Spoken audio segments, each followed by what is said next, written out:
Cerrone, Black Friday is this coming Friday, right? Yes, it is. Okay, there's some really good deals out there on TVs because I'm pretty sure after last night's game, you destroyed your TV. Knowing the way you have been talking about the Celtics even though they're arguably the best team in the league, you've had some concerns. And watching that game last night, I said, oh, my God, Cerrone was telling the truth. It was all facts. Cerrone, what happened last night to the Celtics? They missed 34 threes, the end. That's it. They missed 34 threes. 34. The Hornets only took 39. They missed 34 threes. Would you like me to go through? Go ahead. Sam Hauser, your number one gunner. 1 for 9. Porzingis, 1 for 8. Why is Porzingis taking 8 3-pointers? True. He only took 14 shots and 8 of them with 3-point. Who's the Hornets center? Exactly. Right. The Holiday, 1 for 3. And the richest man in all of pro sports, Jaylen Brown, 0 for 5, shooting threes. They were combined 3 for 25. Now, what's going to happen is you will have people say, hey, they did go through a little hot streak. Remember Peyton Pritchard was 5 for 5. Jason Tatum was chipping in around the same time. I want to say that was like the second quarter. Like 30 in the first half. Something like that, yeah. But it got to a point like, y'all done shot about 4 or 5 in a row and done missed them all. Where is the adjustment or the pause on being a 3-point team and just say, all right, let's get back to the paint. Let's get back to the mid-range. Let's get our shots going again. And then if there's a wide open 3 or even if you wanted to take a contested 3, at least you got some shots under your belt. There was a play with about 30 seconds, 35 seconds left. I had tweeted it out when it happened. Is it tweeted it out? Or X'd it out? That didn't even sound right either. But I put it out, took a screenshot. Jaylen Brown pulls up for 3 with about 35 seconds left. And the minute he shoots, Porzingis is in the paint with nobody defending him, and he's got both hands in the air like, give it here, and Brown shoots a 3. Hadn't hit a 3 all night. Porzingis gets that 2. They're up 2 now with under 30 seconds left. You got the lead. Now you just got to play defense. Game's probably over. Instead, Brown misses it. Craziness happens. They go into overtime and they're losing the game, but that was another example of another chance where you could have just simply dumped it down low and got the bucket. Yeah. And they started off cold from the beginning. Pritchard was the only one hitting threes, Pritchard and Tatum. But Tatum, he took 15 3-pointers. He didn't have to. There was no point. He was getting to the basket at will. Peyton Pritchard, yes, he was 5 for 6 shooting 3 early on or whatever it was. The best play of the half for Pritchard was he went just NBA 2K going to the basket. The ball handling exhibition he put on was incredible. Gets to the lane, muscles guy for a layup. Crowd goes crazy, even in Charlotte. They called him the professor. They called him. I was like, y'all need to stop it. Anyway, It fit, though. It fit that moment. Yep. I'm like, okay, if he could do that, everybody should be doing that. They went right back to shooting threes, and you lose the game. And then you get in the post game, and Joel Mazzulla, first thing he screams is, we didn't rebound tonight. we didn't rebound the ball. We didn't get back on defense. You know why you didn't rebound the ball? When you missed 34 threes, that's 34 long rebounds that are going the other way. That leads to a LaMelo Ball behind the back passes for layups that he did over and over again. You played right into the Hornets' hands. You played down to the level of your competition because that's what bad teams do to beat good teams, shoot a bunch of threes. You played like you was the Hornets or Hawks, and you lost.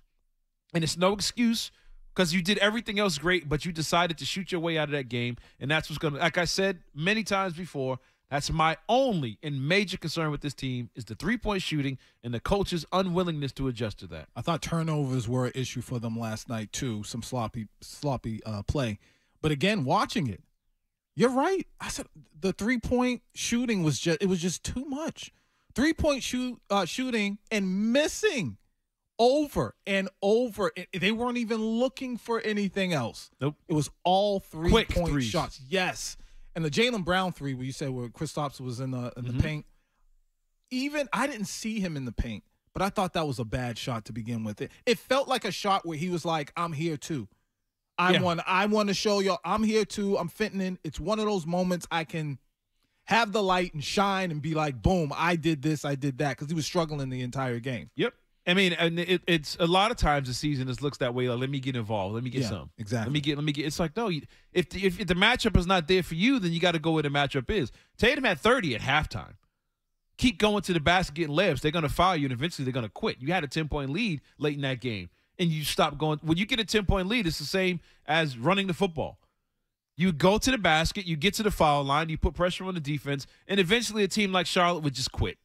But you let them hang around by shooting unnecessary threes. The game before, the holiday play, that was unnecessary. All he had to do was hold the ball. It was an unnecessary attempt at the basket. But it's these little things that they do not adjust to. You could have simply called the timeout and said, look, man, next one to shoot a three is coming to sit down on this bench. We got the matchup inside. Nobody here can guard Porzingis. Nobody here can guard Tatum. They're too big, too fast. Drop it down low. This is the way we're going to run this offense from now on. Get your clipboard out. Get some post play in. If they start collapsing and double teaming in the paint, then you got the hot Pritchard. Hauser now gets a better look now that he's wide open. But you played the night before. Everybody's legs was funny. So now you're shooting 53s when a team that's on the road resting, going into Thanksgiving, looking ahead to the Bucks. You should not be shooting 53-pointers against the Charlotte Hornets. I think the issue, like, it would have been nice for Mazzulla to make the adjustment. The problem is it's kind of well known that he believes in the analytics and he believes in shooting threes. It's out there. So for him to make that adjustment would kind of make him look bad. And he seems like, I don't know him, he seems like a very competitive person, which is great. I give him credit for that.